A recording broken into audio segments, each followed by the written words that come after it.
జూబ్లీహిల్స్ ఉప ఎన్నికకు సంబంధించి ప్రచారం ఈరోజు సాయంత్రం ముగియబోతుంది. దీనికి సంబంధించి మంత్రులు ఎమ్మెల్యేలు అంతా కూడా విస్తృతమైన ప్రచారం చేస్తున్నారు. దీనికి సంబంధించి మనతో మాట్లాడడానికి మంత్రి జూపల్లి కృష్ణారావు ఉన్నారు. ఆయన డోర్ టు డోర్ క్యాంపెయినింగ్ చేస్తున్నారు. సార్ ఎట్లా ఉంది సార్ జూబ్లీహిల్స్ ఉప ఎన్నికకు సంబంధించి ప్రచారం ఈరోజు సాయంత్రం ముగుస్తుంది. ఈ ప్రచారం దాదాపు వారం 10 రోజులుగా విస్తృతంగా చేశారు. జనం నుంచి ఎట్లా రెస్పాన్స్ వస్తుంది, ఏ విధంగా అనిపిస్తుంది? బ్రహ్మాండంగా ఉంది. ప్రజల నుంచి కూడా స్పందన బాగా ఉంది.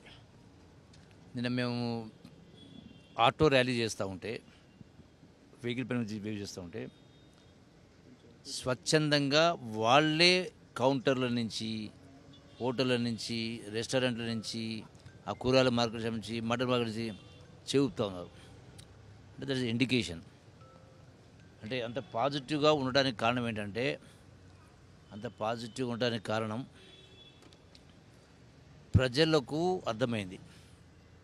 గత 10 సంవత్సరాల కేసీఆర్ పాలన పైన ఇంకా ఏదైతే విశ్వాసం పోయిందో దాని ప్రభావం ఎలక్షన్ ఓడిపోయిందో మళ్ళీ వాళ్ళ పైన ఆ విశ్వాసం లేదు.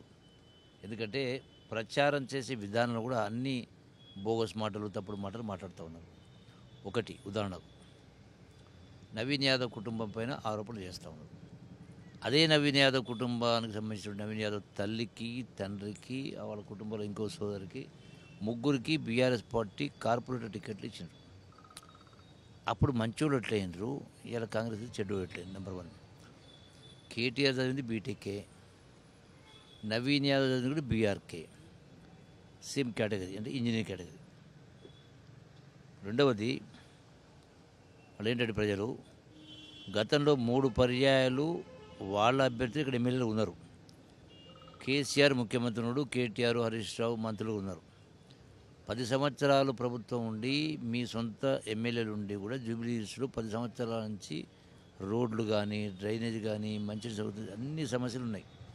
బీఆర్ఎస్ నుంచి ఒకటి బీఆర్ఎస్ నుంచి వాళ్ళు ఏం చెప్తున్నారంటే ప్రధానంగా నాది పూర్తి కాకుండా మీరు అంటే 10 సంవత్సరాల నుంచి ఏమి చేయని వాళ్ళు ఇప్పుడు అధికారం లేకుండా రేవంత్ రెడ్డి ప్రభుత్వం అధికారంలో ఉంది, కాంగ్రెస్ ప్రభుత్వం ఉంది, మరి ఇప్పుడేం చేస్తారు, అప్పుడే చేయని వాళ్ళు. రెండవది ప్రతి సందర్భంలో 10 సంవత్సరాల గవర్నమెంట్స్ ఉంటున్నాయి. అది గతంలో చంద్రబాబు ప్రభుత్వమైనా, ఎన్టీ రామారావు అయినా, అంతకుముందు కాంగ్రెస్ ప్రభుత్వం అయినా, మళ్ళీ ఇప్పుడు మన బీఆర్ఎస్ ప్రభుత్వం కానీ, ఇప్పుడు రేవంత్ సర్కారు మళ్ళీ 10 సంవత్సరాలు ఉంటుంది. అంటే కాంగ్రెస్ ప్రభుత్వం 10 సంవత్సరాలు ఉంటుంది. ఈ రోజున ఈ బజార్లలో, ఈ అడ్డలలో, గల్లీలలో ఏవైతే అభివృద్ధి సంక్షేమ కార్యక్రమాలు ఉన్నాయో ఇవన్నీ కూడా ఇప్పుడు గెలవబోయేటువంటి నవీన్ యాదవ్ ద్వారానే సాధ్యమవుతుంది. ఎందుకంటే ప్రభుత్వం ఉంది, రేవంత్ రెడ్డి ఉన్నాడు.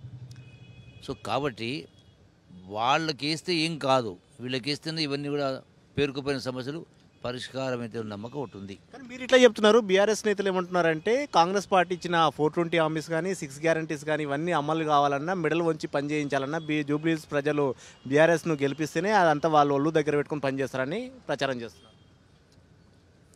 దానికి సంబంధించే కదా కేటీఆర్ చెప్పేది, బాకీ కార్డు అని చూపిస్తున్నాడు. కేటీఆర్ చూపిస్తున్న బాకీ కార్డు కాంగ్రెస్ ప్రభుత్వం సంబంధించి 2 సంవత్సరాల బాకీ కార్డు. 2 సంవత్సరాల బాకీ కార్డు. వాళ్ళది 10 సంవత్సరాల బాకీ కార్డు ఉంది. ఇంకా మా బాకీ కార్డు ఏమని చూపిస్తున్నాడు ఆయన? ఎక్కడ పోయింది తులం బంగారం, ఎక్కడ పోయింది 2,500 రూపాయల పెన్షన్ అంటా ఉన్నాం. ప్రధానంగా తులం బంగారానికి కావాల్సింది 1,00,000 రూపాయలు. అంటే కళ్యాణ లక్ష్మి 1,00,000, ఈ కళ్యాణ లక్ష్మి షాదీబాబు వరకు ప్రభుత్వం ఇస్తున్నది మొత్తం కలిపి సంవత్సరానికి 4,000 కోట్లు. తులం బంగారం ఇచ్చిన ఇంకో 4,000 కోట్లు అవుతుంది. రైట్. 2,500 రూపాయల పెన్షన్కు ఒక 10,000 కోట్లు అవుతా ఉంది, ఇంకో 10,000 కోట్లు కావచ్చు. అంటే మొత్తం కలిపితే వాళ్ళు చెప్పిన అన్ని బాకీ కార్డ్స్ అన్నీ చెప్తే కూడా అన్ని కలిపి కూడా 20,000 కోట్లు కావు.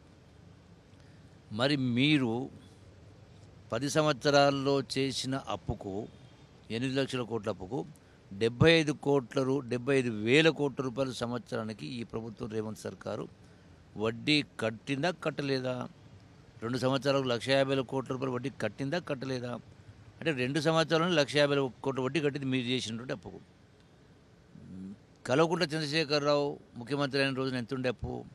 64,000 కోట్లు. ఇప్పుడు ఎంత ఉంది అప్పు? 8 లక్షల కోట్ల అప్పు. అప్పుడు ఎంత వడ్డీ కడతా ఉంటుంది? అంటే టోటల్గా అప్పుడు కడుతున్న వడ్డీ సుమారుగా 6,500 కోట్లు సంవత్సరానికి. ఇప్పుడు ఎంత కడతా ఉన్నాం? 6,500 కోట్లు నెలకు కడతా ఉన్నాం. అంటే మీరు చెప్పిన బాకీ అవుతుందో మొత్తం తిప్పి కొట్టి 20,000 కోట్లే కదా మేము కట్టిన, మీరు చేసిన బాకీ కొట్టి మీరు 70,000 కోట్లు కట్టినాం కదా.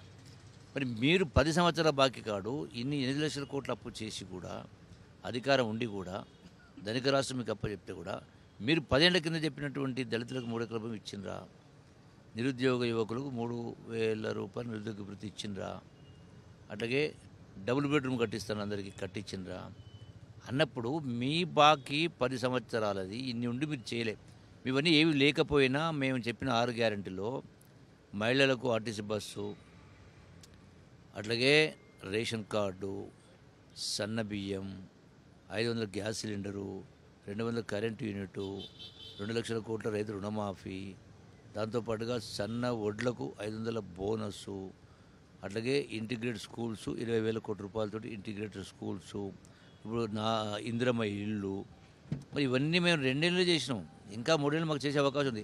కానీ మీరు చెప్పినటువంటి హామీలు మీకు చేయడానికి అవకాశం లేదు, రాదు కూడా. సార్ వాళ్ళు ఏమంటున్నారంటే కాంగ్రెస్ పార్టీకి వ్యతిరేక పవనాలు వీస్తున్నందుకే సీఎంతో సహా మంత్రులంతా డివిజన్లకు ఒక్కొక్క డివిజన్కి ఇద్దరేసి మంత్రులు, 35 మంది ఎమ్మెల్యేలు, కార్పొరేషన్ చైర్మన్లు ఇదంతా కూడా వీళ్ళు గల్లీ గల్లీ తిరుగుతున్నారు, వ్యతిరేక పవనాలు ఉన్నందు వల్లే సర్వేలు కూడా కాంగ్రెస్ పార్టీకి వ్యతిరేకంగా చూపిస్తున్నాయని అంటున్నారు. కేసీఆర్ హయాంలో ఉప ఎన్నికలు వచ్చినప్పుడు అది మునుగోడు కావచ్చు, ఇంకోటి ఏంది హుజూరాబాద్ కావచ్చు, అప్పుడు కేసీఆర్ ఏం చేసిండు? అందరి మంత్రులు పంపలేదా, అందరి ఎమ్మెల్యే పంపలేదా, రాష్ట్రంలో అందరూ పిలిపించలేడా, పోలేదా? ఉప ఎన్నిక వచ్చింది కాబట్టి పొలిటికల్గా పార్టీ ప్రజలకు ఎక్కువ మంది చెప్పుకోవాలి, చెప్తారు, దాని తప్పేముంది? వాళ్ళు చేయలేదా? ఇప్పుడు చేస్తలేరా వాళ్ళు? ఇప్పుడు వాళ్ళకి సంబంధించిన ఎమ్మెల్యేలు లేదు, తిరుగుతలేరా? పార్టీ కాడ తిరుగుతలేదా? అది ఇష్యూ, మాట్లాడే అంశమా? ప్రజలకు మీరేం చేసిండ్రు, మేమేం చేసినాం, మేము ఏం చేయబోతా ఉన్నాం, మీరు ఏం చెప్పినా ఏం చేయలేదు ప్రధాన అంశం. దీన్ని వదిలేసి మీరు ఈ బాకా ఉదయ పత్రిక ద్వారా మీరు సంపాదించిన అక్రమ సంపాదనతోటి సోషల్ మీడియాను పోషించే కార్యక్రమం చేస్తూ ఉన్నది లేనట్టుగా లేని ఉన్నట్టుగా ప్రచారం చేస్తలేరా మీరు?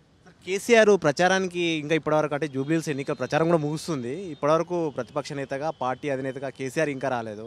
అసలు కేసీఆర్ అప్పీల్ కూడా చేయలేదు. దీన్ని ఎట్లా చూస్తారు? KCR has lost his face. అంటే ప్రతిష్ట పోయింది, అధికారం పోయింది, చెప్పుకోవడానికి లేదు. ఇప్పుడు నేను ఒకటే అడుగుతున్నాను, గొప్పగా దేశానికే ఆదర్శంగా పరిపాలించిన అని చెప్పుకున్న కేసీఆర్ ఇప్పుడు నేను చెప్పిన లెక్కలు తప్ప 65,000 కోట్ల అప్పు 8 లక్షల కోట్లు అయిందా కాలేదా? 6,000 కోట్ల వడ్డీకి ఈనాడు 75,000 కోట్ల వడ్డీ కడుతున్నామా కడతలేమా? మరి ఎక్కువ గొప్ప పరిపాలన అవుతుంది? ఎట్లా గొప్ప పరిపాలన అవుతుంది? ఏ ముఖం పెట్టుకుని అడుగుతాడు? ఇప్పుడు 2023 ఎన్నికలప్పుడు కూడా అధికారం నుండి కేసీఆర్ కానీ కేటీఆర్ కానీ అశోక్ కానీ అప్పుడు వాళ్ళు ఏం చెప్పిన మా సర్వేలు మొత్తం మేము 100 సీట్లు గెలుస్తున్నాం, అది కారు 16 ఎంపీలు అన్నాడు. ఏమైంది? ఒకటనే వచ్చిందా? సో 100 సీట్లు వస్తాయండి, 100 సీట్లు వచ్చినాయా? ఏమైంది? ఫైనల్గా చెప్పండి, జూబ్లీహిల్స్ ఉప ఎన్నికల్లో కాంగ్రెస్ పార్టీ అభ్యర్థి నవీన్ యాదవ్ ఎంత మెజార్టీతో గెలిచే అవకాశం ఉంటుంది? దాన్ని మేము ఎక్స్పెక్టేషన్ చేస్తున్నాం, ఎందుకంటే ఎల్లుండే ఓటింగ్ ఉంటుంది. ఎంత మెజార్టీ ఎంత మీద ఎక్స్పెక్ట్ చేస్తున్నాను? డెఫినెట్గా పెద్ద మెజార్టీ ఉంటుంది, డెఫినెట్గా పెద్ద మెజార్టీ ఉంటుంది. మా ఎర్రగడ్డ డివిజన్లోనే 10,000 మెజార్టీ పైన వస్తుంది, 10,000 పైన మెజార్టీ వస్తుంది ఎర్రగడ్డ డివిజన్. దాన్ని బట్టి మీరు అంచనా వేసుకోవచ్చు. ఒక్క డివిజన్లోనే 10,000 మెజార్టీ వస్తుందంటే దాన్ని బట్టి ఇంకెంత మెజార్టీ వస్తుంది మీరు అంచనా వేసుకోవచ్చు. Thank you. రైట్, ఇది మొత్తం మీద జూబ్లీహిల్స్ ఉప ఎన్నికగా ఫైనల్ స్టేజ్కి వచ్చింది. మంత్రులంతా కూడా విస్తృతంగా ప్రతి ఓటర్ను తట్టేందుకు కూడా గడప గడప కూడా ప్రచారం చేస్తున్న పరిస్థితి. మంత్రి జూపల్లి కృష్ణారావు కూడా ఎర్రగడ్డ డివిజన్లో విస్తృతంగా పర్యటన చేస్తున్నారు. మరి కాసేపట్లో ప్రచారం ముగిన నేపథ్యంలో ఖచ్చితంగా కాంగ్రెస్ పార్టీ అభ్యర్థి గెలుపు పైన ధీమా వ్యక్తం చేస్తున్న పరిస్థితి. కతిరాజుతో ప్రతాప్, ఎన్టీవీ, ఎర్రగడ్డ నుంచి.